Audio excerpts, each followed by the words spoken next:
You are listening to the Intelligent Vocalist Podcast, episode 105. Welcome to the Intelligent Vocalist with John Henny. This is the podcast dedicated to help you be a smarter, better, more informed singer. And now, your host for the Intelligent Vocalist, John Henny. Hey there, this is John Henny. Welcome back to another episode of The Intelligent Vocalist. I do so appreciate you spending your precious listening time with me. Okay, today I am super excited because I could rename the podcast The Super Intelligent Vocalist because I have Irene, Laurel, and David Harris of Voice Science Works as my special guests. Now, Voice Science Works quite probably my favorite online voice resource. The way that Laurel and David describe and explain the science of singing is so exceptional. It's so easy to understand. Their knowledge of the subject is very broad. They bring a real passion to the subject. And also they're very compassionate for singers and voice teachers who are trying to understand voice science and what it can mean for them. Their approach to science is something I really appreciate because it's all about the application and it's all about finding the science that can help you be a better teacher or a better singer. Now, today in part one of my interview, we talk about why science is important, the neuroscience of learning, and also we delve a bit into utilizing the vowel tuning and resonance strategies of your favorite singers in order to improve. And they give me a bit of a sneak preview on a new program that they have for singers and how you can utilize science to better approximate not only your favorite singer, but to really grow as a singer as well. So without further ado, I bring you Laurel, Irene, and David Harris of Voice Science Works.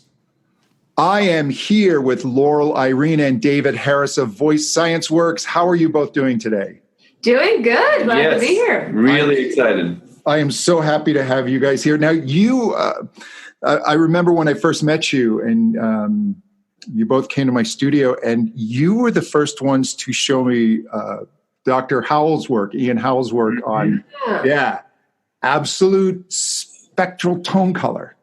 Uh-huh. That's the title of the dissertation. The abbreviated absolute timbre works as well. Oh, absolute timbre. I haven't heard that one yet. And that for me was like a real mind opener. And the two of you have just been doing amazing work bringing voice science to teachers and singers in a way that's just not only understandable, but applicable. Thank you. So I really appreciate your work. So I'm going to play devil's advocate for a second and give you the question that I've been asked. Why should we care about science? As singers. Yeah, we ask ourselves that actually. Yeah. I mean, it's very scientific to ask a question. How about that? And before we answer it too, I want to say publicly how much we value you and your friendship and the work you're doing too. Oh, thank you. It's always a joy to get to share space with you and we love watching your newsletter and all that. So reach out. Yeah. Thank you for all that you're doing for so many people who have questions. So. Oh, I appreciate that. Thank you. And that's our answer to science too. Yeah, to think of it as a way of asking questions and not necessarily a body of knowledge that you have to memorize and know perfectly and know everything about before you're allowed to open your mouth and explore and make sounds, but almost just, we like to think of it as a new way of thinking instead of just new knowledge that you bring into your old way of thinking. And if your old way of thinking was, well, I have to sing right and I have to do everything well, and what if I hurt myself and I'm not doing this good enough? If you add science to that, you're just going to have a new list of things you're doing wrong.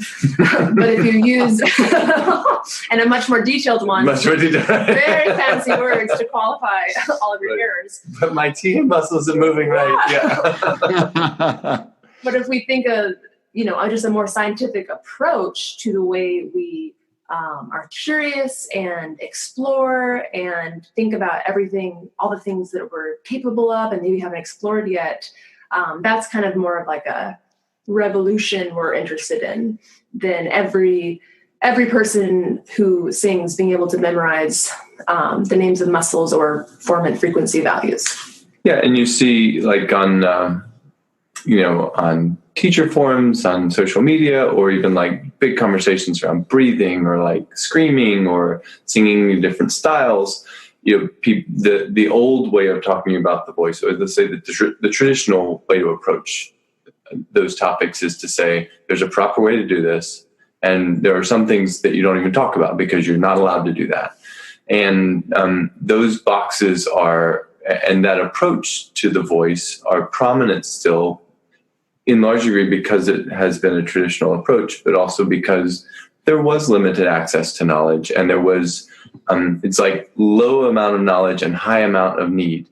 And because people want to use their voice, and there's so much identity tied to the voice, and there's just all these things about it, you can't see it, that make it very difficult, and that also make it very emotional. So then tradition said, well, if you'll come into my clutch and do exactly what I tell you, you will learn how to be a vocalist. Yeah. Which in history also shows that had a very low rate of success, but it felt like the answer because the other answers really didn't exist. Yeah. So with science, we have the opportunity to say, well, what if I did scream? What would happen? And I can figure that out before I walk into a potentially, traditionally speaking, damaging place by teasing out the science of it. Can the voice handle this? Do we see people scream and still phonate after? Yes. Okay. We answered a question. How? Then we got a new question, a new curiosity. And that just lets us kind of take a step-by-step approach to our voice rather than feeling like we're in these tight little boxes that we never get out of. Yeah. And I think what's exciting is voice research. I remember attending a lecture, and I was first hearing about formants and harmonics and how all this worked. And I asked the presenter if they had a book. And he did, and I purchased his book. And I remember reading one paragraph, and I needed to take a nap. He later admitted that this was written for his other scientific peers. Yeah. And there's within the method, and there's a certain language that they have to use, yeah. and bringing it down to the level of the end user is that's what I feel was missing. And that's what you are both doing is becoming a conduit between those that sit up in this, the scientists, if you will, and then the people that just have to get out there and sing. Yeah. And with that, what is there a base level of knowledge that you feel that teachers should have? And then is there a base level of knowledge that you feel singers should have? I think, for voice educators, I would put a base level of knowledge, like my top thing on the list would be just the way we learn. So some information about the brain and the way people can feel safe exploring a new skill. And as we've mentioned, a very emotional skill and a very identity related skill. How can I, as a practitioner, set up a space where they can explore those things and learn something they've never done before? So that, I don't know, in a way, if you could do that and you didn't even understand the voice, I think you might get someone farther than someone who really understands the voice but doesn't understand how to communicate or how to set up spaces where others can explore themselves. Yeah, and there's a great book for that called How the Brain Learns by David Sousa. And it's currently in its 5th edition. It's just a brilliant, user-friendly approach to neuroscience and pedagogy and learning. And, just like Laurel said, getting into spaces where we understand elaborative rehearsal versus rote rehearsal, where we understand when the brain's taking in information and how, when we understand that it's not about doing the right thing, but it's about exploration. Those are really important tools that, in our experience, the voice world has been slow to adopt because of all the pressures we mentioned before. Yeah. There's such a pressure to be right. And that's the compassion that I feel for all voice teachers and all choral directors is just massive, and all theater instructors, you got a limited time. You're supposed to be right about everything. And so you just start basically doing the thing yourself that you hope that they're going to do. And it misses the boat on how learning works, because we're not letting the learner experience learning. Yeah. And there's a real patience that comes from you yourself being the question asker and creating the space for them to be the learner and letting them do the work. That just really isn't taught in schools, and it's not really modeled in lessons. And so as an industry, we perpetuate. Yeah, and I mean, it even goes down to kind of, if you ask a voice teacher, what's your job description? Mm-hmm. What do you do? Like, I was at dinner with my parents and a voice teacher, and my dad asked, wait, so what's the difference between a voice teacher and a coach? Like, he just had kind of a outsider's view question. And the voice teacher went on to describe, and she said, well, as a voice teacher, my job is to fix problems. And that just kind of went off as this clarifying alarm in my brain. I was like, okay, that's where we have to start. If someone thinks that is their job, then there's no way they can create a really successful learning environment, because if they're in a place of, I have to fix this person, that's a non-starter, because you can't. Like, the person singing and learning is doing the work. And if we're already starting from a place of they're broken and need fixing and I have to do that, we just walked into, a non-starter for me. That's not, where can we go from there? Yeah. Some of my favorite books right now are the Bessel van der Kolk, The Body Keeps Score. And he's a therapist. And he's having these same conversations for the therapy world. The therapist who sees their job as fixing the patient is going to actually send the patient down a really dark road, darker than where they already currently are. And so this whole book is about how do we, kind of what Laurel and I are saying, how do we use games? How do we use physical engagement? How do we create spaces for the learner to explore the thing that they're wrestling with, or that they are, what their goals are. And it's a totally different model of how we see ourselves that we've been exploring and we found great success with. Personally, I feel less pressure when I lead a rehearsal, when I lead a lesson, because I don't feel like it's my job to make them work. I feel like it's my job to help them come into a space where they can explore who they are. And it's just a very different approach. Yeah. And kind of to your initial question about science language, when we first moved to LA, we came here with a little savings and a hope of a job. and Laurel was starting a master's. And so I had some days just where I was searching for work and reading voice science books and stuff. So I went to the beach and had a stack of several voice science texts that I was just flipping through. And it was like you. I was like, God, this is so, I'm sitting here in the beautiful sunshine, just beating myself. That's what it felt like.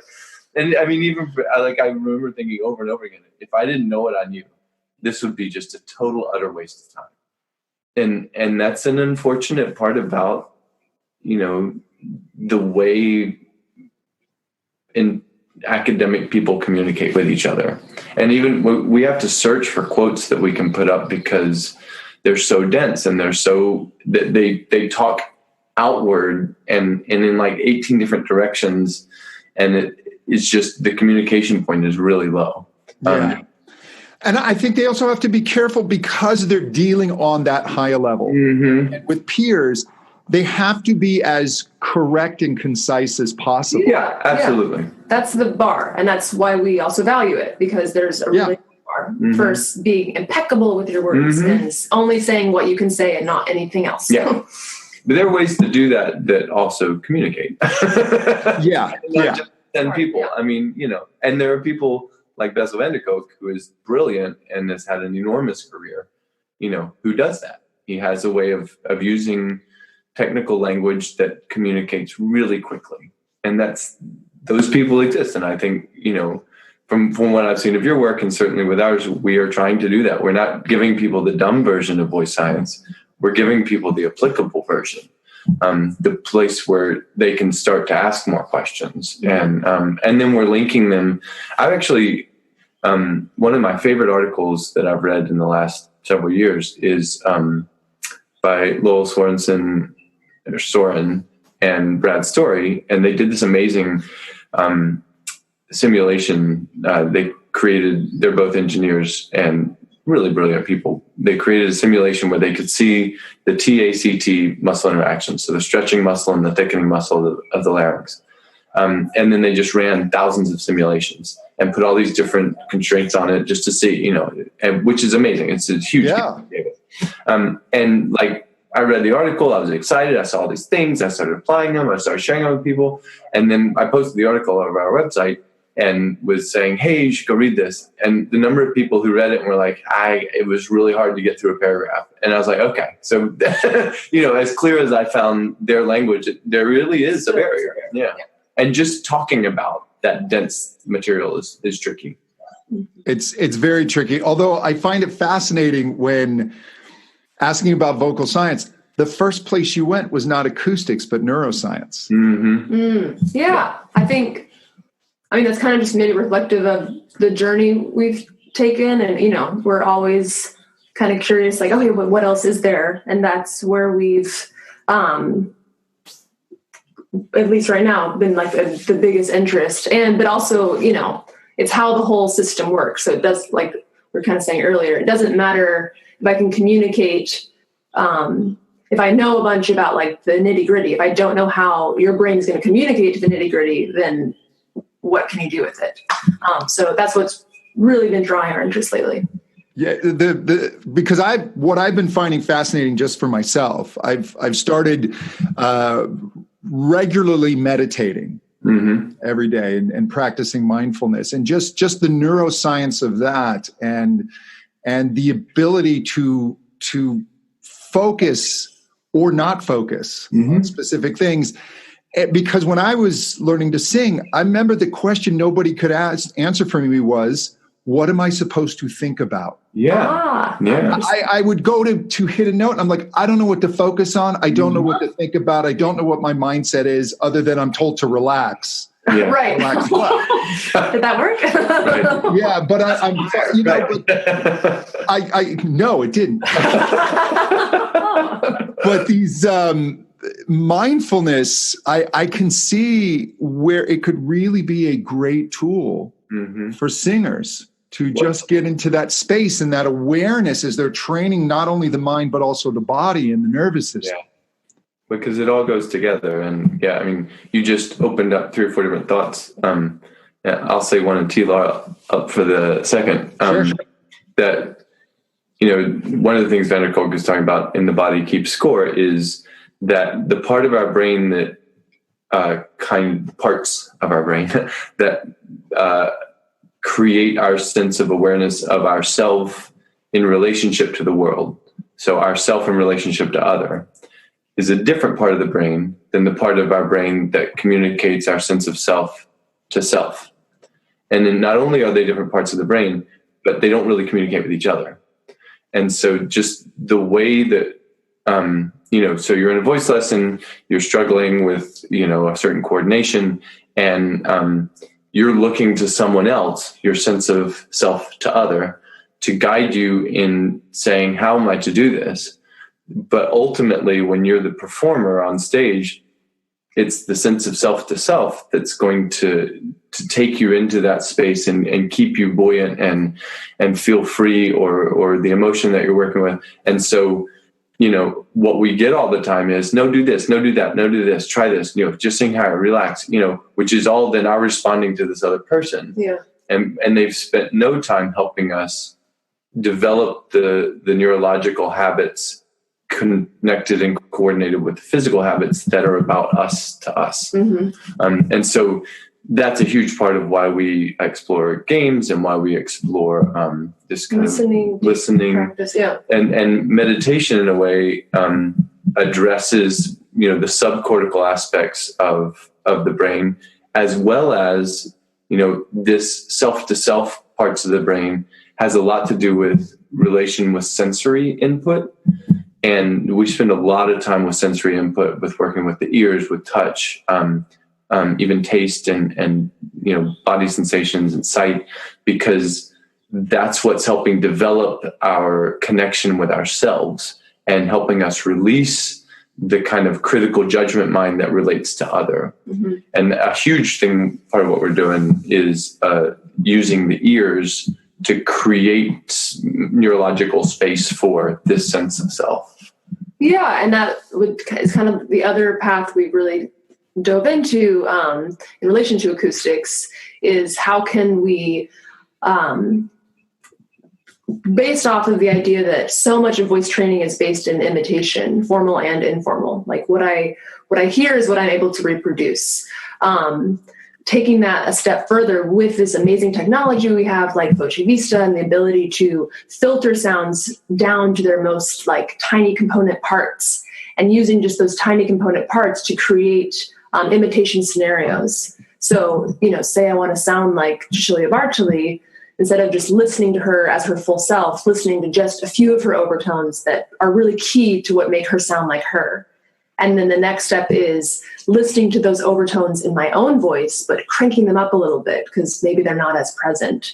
So using the ears and the brain to create these exploration kind of subcortical experiences where I'm not having to think taller, brighter, forward, relax, but just letting the process I already have, which is the ability to imitate, guide me to make these very complex sounds. And this is really, it's been so effective. We use it with groups, we use it with individuals. We've created actually a 2-week package that we're just starting to offer to people, where they'll send us a couple recordings of themselves, and then we'll do the adjustments for them and send them a day-to-day exercise track for 2 weeks, so that they have the benefit of this direct, ear, and we have them use over-the-ear headphones so that they can't hear themselves singing. They can hear the product of themselves singing that we've filtered and focused. And it's just been really effective. And it's because it's not just about the voice. The ear will tell the voice what to do. But like you were saying with meditation, you're also training your brain to know how to manage information in a new way, mm-hmm. which research has shown this process actually engages the calming systems of the brain and the body. It helps you increase your sense of awareness because it's driving into that sense of self for self, and so it's making you a different person because it's orienting your brain differently, but it's also making your voice work in a new way. So it's really exciting stuff. I want to backtrack because you just talked about something. No, I'm really fascinated. So this 2-week program that you have. Yeah. Do you mind explaining that a little more deeply? Because I'm really curious. So somebody just sings a song or sings some vocal exercises? Yeah, they do both. So it's called our Listen Up package. Yeah. So listening up to all the overtones in your voice. So they send us 2 target songs of an artist they really want us to sound like, and we say, aim for the top, Whitney Houston, go whoever you want to sound like. But yeah, send us really your goal, not just a realistic goal. Yeah. And then they send us recordings of themselves singing those songs. So we've got their voice and their target voice. And then we've got their voice doing several vocal exercises, slides, vowel chains, etc. And so we then send them a daily exercise for 14 days. They're between 25 and 35 minutes. Mm-hmm. So and when you get the artist sample and the sample, and then do you break down like what the formant tuning strategy is, if you will? Yeah. What harmonics are being predominantly boosted? Mm-hmm. So you're running that through Voce Vista? Yeah. Mm-hmm. Okay. But they're only you got a snapshot of the artist and then a snapshot of the singer. Yeah. Your client, and then you can see where they need to shift in order to, and you create exercises around that. Yeah. Exercises is good stuff. Yeah. So the exercises there's a listening component, there's a listening while singing along, and then there's a take the headphones off and just sing part. So it's these steps that are really important. So you're going to listen for just the important harmonics, isolated on their own several times in a row. You're then going to sing along, and maybe through a straw, maybe through into a cup. So you can't hear yourself, and then you're also getting semi-occluded benefits. Singing along while you're listening and just paying attention to the sound in your headphones, not your voice. And then the headphones come off and you do it again. And we just say, listen for what you heard in the headphones. And your body just kind of lines it up and goes, oh yeah, I was listening for that. And now I'm doing it again without the input source. And I'm able to do it without even the input source. We seem to have a helicopter joining us. It's Los Angeles. It's probably a police chase. Yeah, we get a lot where we are. Where now, and I'll put the link up in the show notes. But where can listeners find out more about this program? Because right now, just by emailing us directly at voicescienceworks@gmail. Okay. Yeah.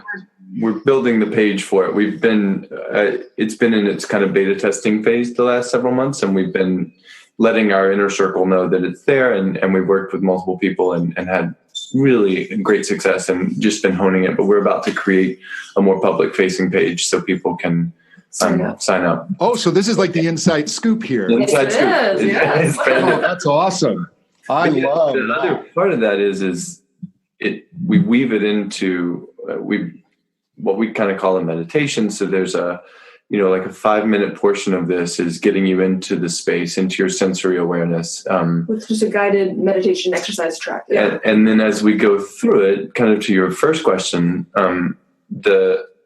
in addition to the listening and singing that they do for a lot of the track, we drop in little points of science. So just because, and we really wrestled with the main goal of this is singing and listening, which you do a lot of. But what we wrestled with was if people do that singing and listening, but are constantly reinforcing what they're hearing with language that may not be aligning with what they're doing, then they're in a cognitive dissonance. So we take moments where we say, what you're listening to is called this, and we give it a word. And then we'll give like a 30-second explanation. This is why this matters. And then we go into the listening and singing. And what we found is that just giving the conscious mind something to hold on to, especially if it's a new language term for them, something that they can say, okay, this is a new thing I now know. And they don't have to release their old language, but now they have something to parallel it with and something to walk into this engagement experience with. Yeah. So it's not just like, you listen to meditation tracks and it's a bunch of pretty sounds, but like, why? What was that? But it's a very sequential.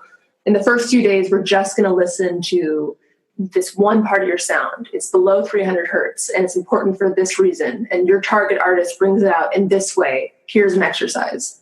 The next few days, just this next chunk of information. So we kind of broke it down by just looking at a spectrogram and going, okay, this chunk. The bottom chunk of overtones, middle chunk, higher chunk, and the highest chunk. And just tuning the ears to those areas one at a time, and then building it back into the whole of what is the signature of the voice that combines all these areas that you're after for your specific target. And we replace words like format with energy boost. To what's the function of the format? Well, it's a boost of energy, and it's coming from our vocal tract. So that first energy boost is really migratory. So it's going to have the lowest energy boost. So it's going to have a lot of influence. It's also really powerful. We explain this. Now hear what it sounds like. Hear what it sounds like and hear what it sounds like when it engages with different harmonics in different ways. And that's going to guide a huge part of our color. So how do we listen for that? How do we adjust for that? And we approach it in a number of different ways. And then each of the energy boosts, we actually take them up to the 7th, 8th, 9th formats, functionally speaking, but they don't know that language isn't appearing. Instead, the language of energy and of transference and of color and of regions, twang region, so that they have those auditory targets from a conscious place without getting too mired in, okay, how does this work out mathematically? But ultimately, the thing that's really working is that their ears are learning. They're teaching the brain what's important, and it's telling the voice that it needs it to happen again, and then the voice will recreate it. And that process is really I mean, traditional voice teaching is that, but we're just taking what is kind of buckshot and making it laser pointed. Yeah. This is I'm making the mind blown. Emoji, yes. Yeah. So what are you calling this so people know what to ask for if they're This is our Listen Up package. Listen Up. Yeah. Oh, this is fantastic. Well, hey, do you mind coming back for another podcast? Love to. Absolutely. We'll take a break here just so everybody can, listen to this. I'll make a part 2 and we'll just start recording now. We'll get part 2 going. Awesome. Cool. Awesome. All right. We'll be right back. Okay, part 2 of my interview with Voice Science Works will be coming up in my next podcast.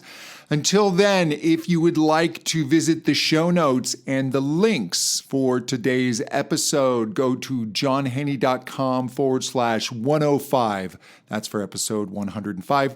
Just the numbers 105, and you can get all the links, especially the links to Voice Science Works. And if you want to know more about me, go to johnhenny.com. You can look up my courses that I have. I have some free courses for singers as well as paid courses. And I also have my voice teacher training program. Just click on the teacher training tab at the top of the menu. And until next time, to better singing. Thank you so much. Bye-bye.